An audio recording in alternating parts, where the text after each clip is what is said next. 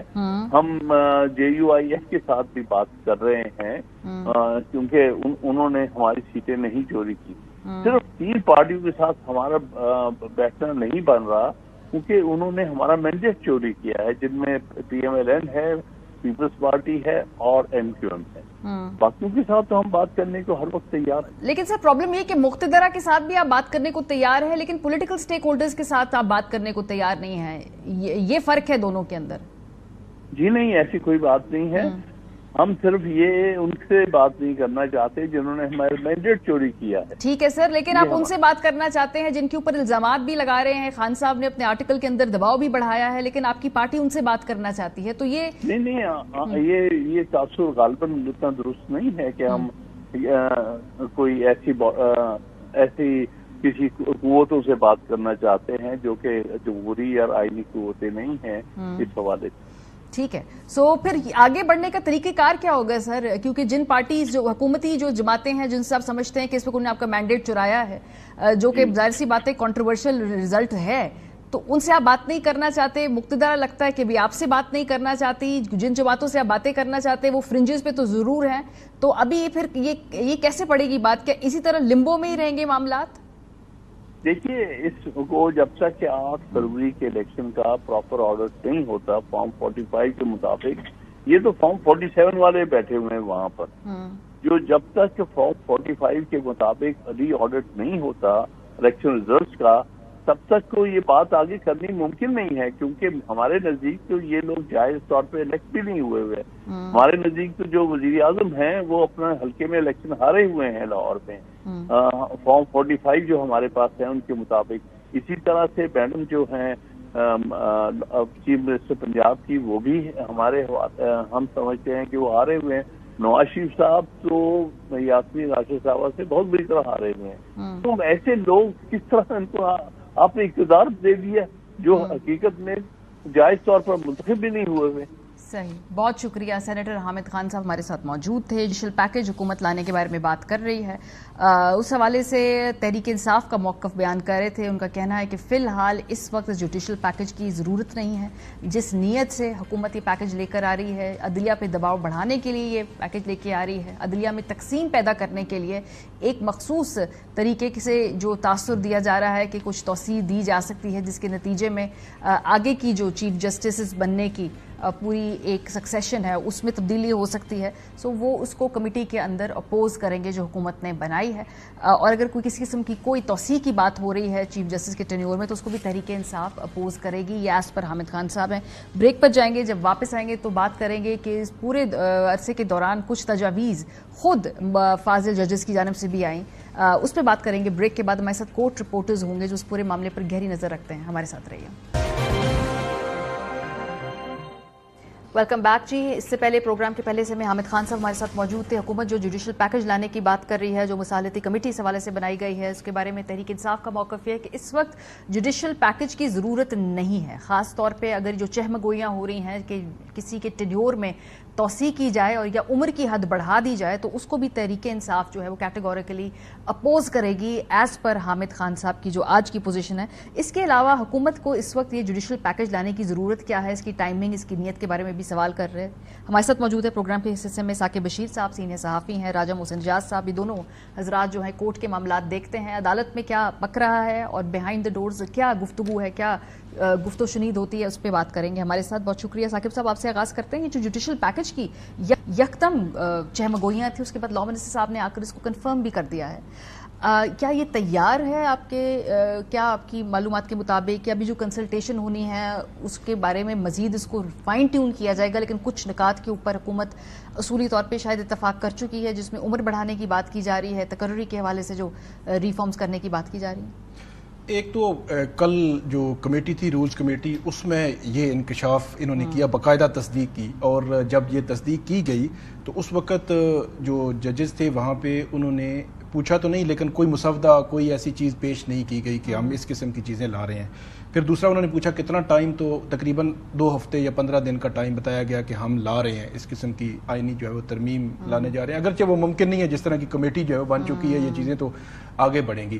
باقی 2 قسم کی جو چیزیں ہیں وہ چل رہی ہیں جو ذرائع ہماری بتا رہے ہیں. ایک تو ایک تو پارلیمنٹری کمیٹی ہوتی ہے، اس کے پاس آتا تھا معاملہ تو وہ ایک غیر مؤثر تھی، مطلب وہ اگر ان کی کر دیتے تھے منظوری تب بھی، نہیں کرتے تھے تب بھی ان میں اتنا اثر نہیں تھا. تو ایسے لگتا ہے کہ گورنمنٹ یہ چاہ رہی ہے کہ اس کو مرج کر دیا جائے اس کمیشن میں جو ججز کی تعیناتی کرتے ہیں، مطلب ہائی کورٹ کے ججز کی تعیناتی کرتے ہیں. تو اس میں وہ جو گورنمنٹ کے یا اپوزیشن کے 2 جو کمیٹی میں ہوتے ہیں وہ مرج ہو جائے، یہ کمیٹی ختم ہی ہو جائے. تو وہاں پہ پھر کافی لے دے ہوگی کہ کس کے نمبر کتنے ہیں. پہلے ہی وہاں پہ کافی کچھ ہوتا ہے، تو ابھی مزید پھر بڑھ جائے گا اگر اس قسم کی کوئی قانون سازی کی جاتی ہے.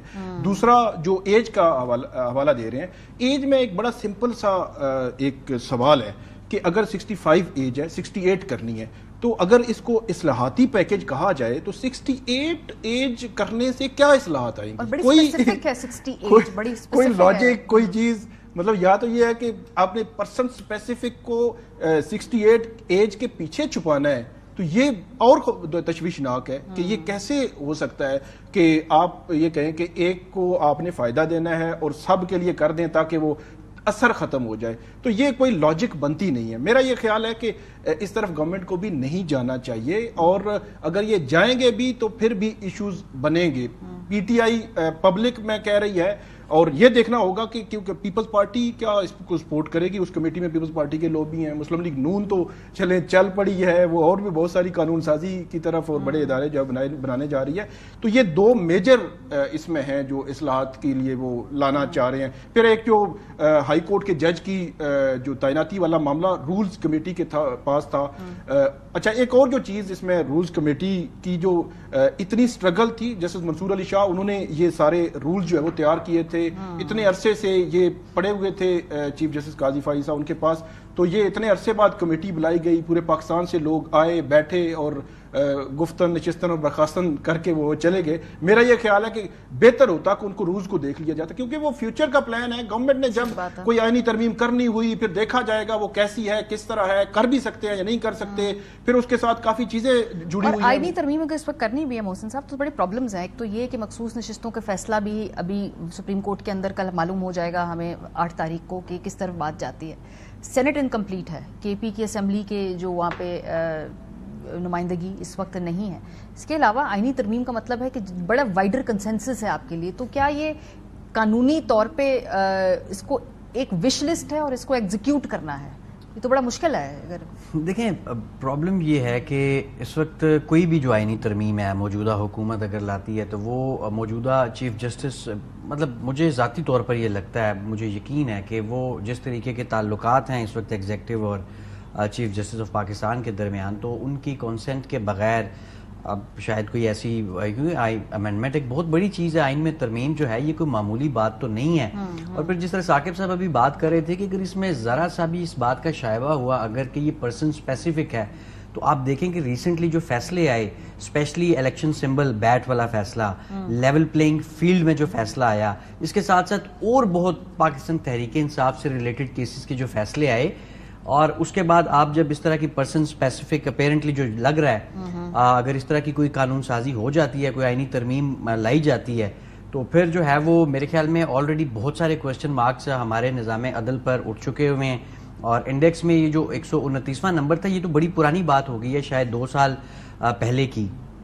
اور اب اگر آپ دیکھیں ان 2 سالوں میں جو کچھ ہوا ہے، اس کے بعد ہم شاید اس انڈیکس میں، اس رینکنگ میں بالکل جو کوئی آخری نمبر ہوگا وہاں پر پہنچ جائیں گے.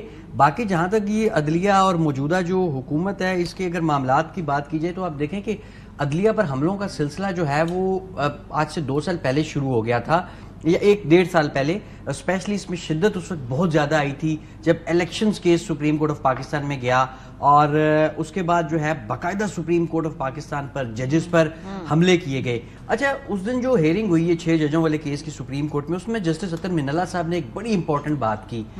یہ جو ججز کے خلاف ہم نے ریسنٹلی ریفرنس کی باتیں بھی بڑی سنی ہیں, کچھ ریفرنس آئے, کچھ پر کاروائی بھی ہو گئی, کچھ خالی دائر ہوئے. ایون ہائی کورٹ کے جو ججز خط لکھنے والے ہیں ان میں سے بھی ایک کے خلاف کچھ شکایات اس وقت کونسل میں پڑی ہوئی ہیں. یہ جو ساری شکایات کا معاملہ اس پر جسٹس اطہر من اللہ صاحب نے کہا کہ جب بھی کوئی جج یہ نہیں اس طرح سٹینڈ لیتا ہے تو پھر ریفرنس آ جاتا ہے. ایون اس پر چیف جسٹس صاحب نے فوراً سے یہ بھی کہا کہ نہیں ریفرنس تو وہ ہم ججز سنتے ہیں نا, کوئی اور تو نہیں سنتا یہ وہ. لیکن یہ آپ یہ دیکھیں یہ تمام چیزیں انٹر کنیکٹڈ ہیں. اگر آپ ڈاٹس کنیکٹ کریں گے یہ سلسلہ شروع ہوگا. پھر الیکشنز ملک میں جب آئین پر پہلی دفعہ اس ملک میں عمل درآمد رکا, جب 90 دن کا ایک ٹائم پیریڈ تھا, الیکشن نہیں ہوئے 90 دن کے اندر, یہ سلسلہ وہاں سے شروع ہوتا ہے.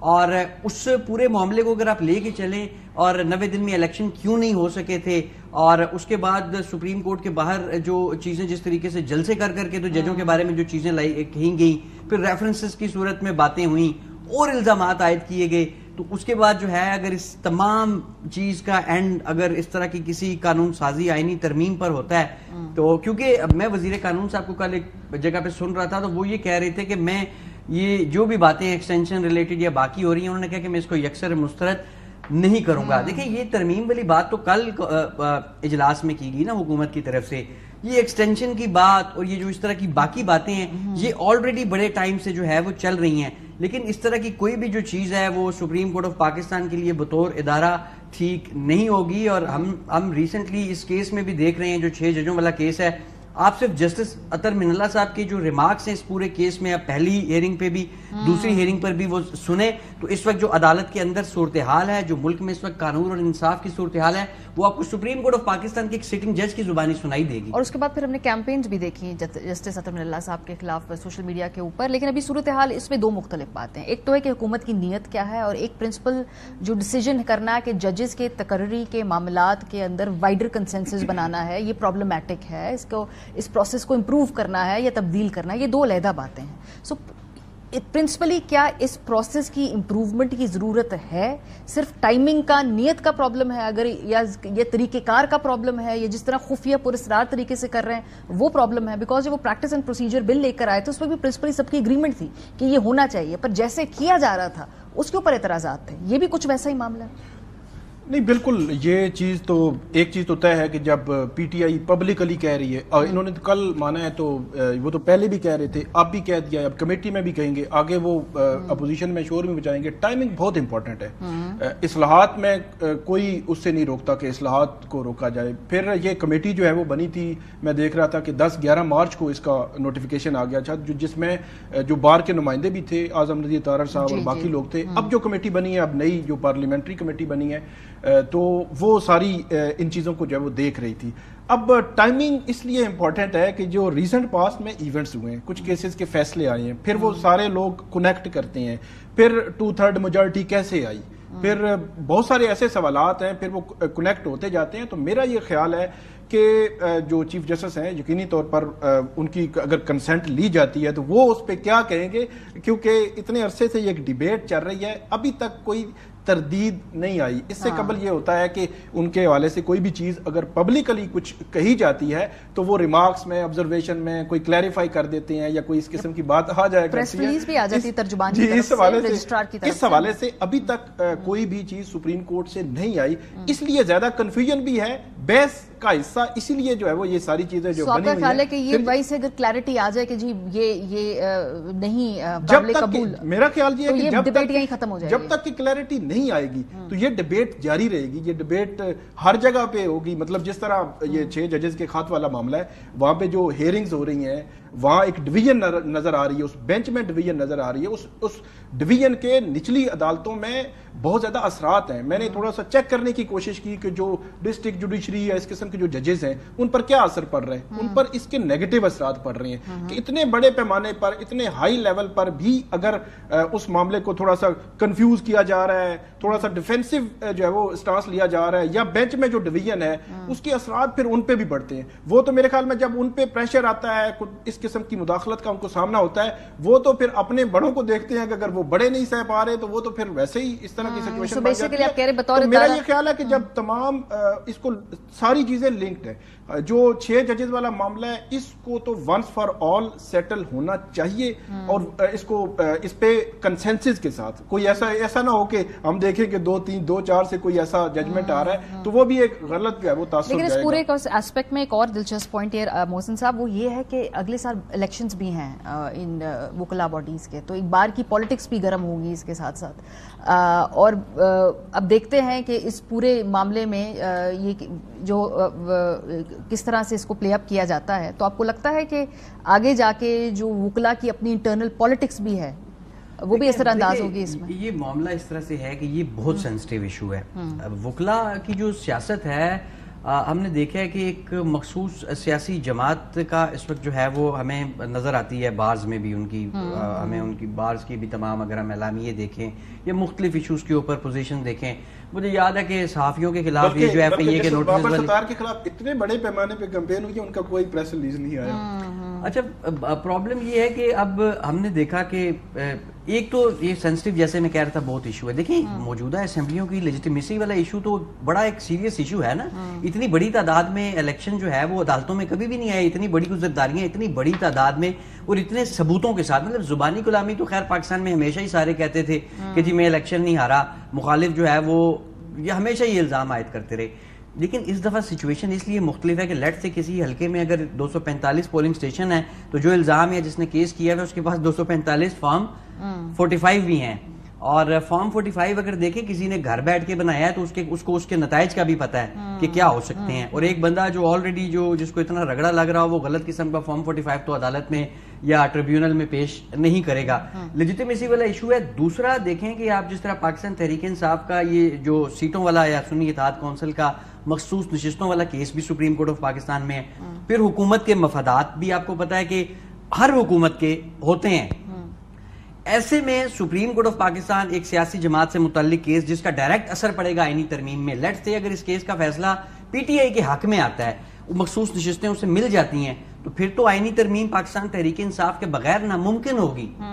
اور اگر یہ فیصلہ لیٹ سے یہ سپریم کورٹ جو ہے فیصلہ مخصوص نشستوں کا ان کے خلاف کرتی ہے تو پھر اس کو مطلب یہ بہت سینسٹیو ایشو ہے. دیکھیں آپ کو یہ جو P T I already Hamid Khan صاحب یہ بات کر چکے ہیں کہ جی موجودہ پارلیمنٹ کی جو لیجیٹیمیسی ہے وہ ایک بڑا سیریس ایشو ہے, اس کے اوپر بہت زیادہ کوسچنز ہیں, اور پھر اوپر سے وہ اس طرح کی آئینی ترمیم اگر کر دے گی اور جس سے موجودہ عدلیہ ہی اگر اس پر بہت زیادہ اس پر اثر پڑے گا, کمپوزیشن پر اثر پڑے گا, پی ٹی آئی کے لیے مشکل پوزیشن ہے یہ فیصلہ کرنا بھی ہے, اور بہت زیادہ سوالات اٹھ جائیں گے. ٹھیک ہے, بہت شکریہ راجہ محسن اجاز صاحب, ثاقب رشید صاحب پروگرام کے سلسلے میں ہمارے ساتھ تھے. اس کے بعد ہم بات کریں گے کہ حکومت کے پاس 20 ایجنسیاں ہیں, 20 لا انفورسمنٹ ایجنسیز کی شاخیں ہوتی ہیں, لیکن اس کے باوجود سائبر کرائم سے ڈیل کرنے کے لیے ایک نئی بالکل کمپلیٹلی ڈیفرنٹ باڈی بنانے کی ضرورت کیوں پیش آ رہی ہے؟ ایسا حکومت کرنے جا رہی ہے. نوٹیفیکیشن سامنے آ گیا, بریک کے بعد پہ بات کریں گے, ہمارے ساتھ رہیے. Welcome back. سائبر کرائمز کے حوالے سے ایف آئی اے کے پاس جو اختیارات موجود تھے شاید وہ ناکافی تھے, اسی لیے حکومت نے وہ F I A cyber crimes wing کے ہوتے ہوئے بھی اس کی جگہ ایک نئی ایجنسی کے قیام کا اعلان کیا ہے, اس کا نوٹیفیکیشن جاری کیا ہے. اور وہ کیا ایجنسی ہے جی؟ حکومت کی جانب سے جاری نوٹیفیکیشن کے مطابق سائبر کرائم کی روک تھام کے لیے national cyber crime investigation agency کے نام سے ایک نیا ادارہ بنایا گیا ہے. این سی سی آئی اے کو تحقیقاتی ادارے پیکا کے ایکٹ کی شق 29 کے تحت قائم کیا گیا ہے. حکومت این سی سی آئی اے کے ڈی جی کا تقرر 2 سال کے لیے کرے گی.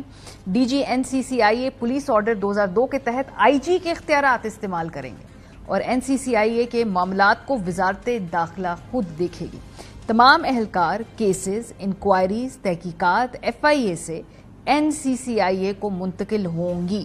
سائبر کرائم کے حوالے سے ہونے والے تمام جرائم national cyber crime investigation agencies کو بھیجے جائیں گے.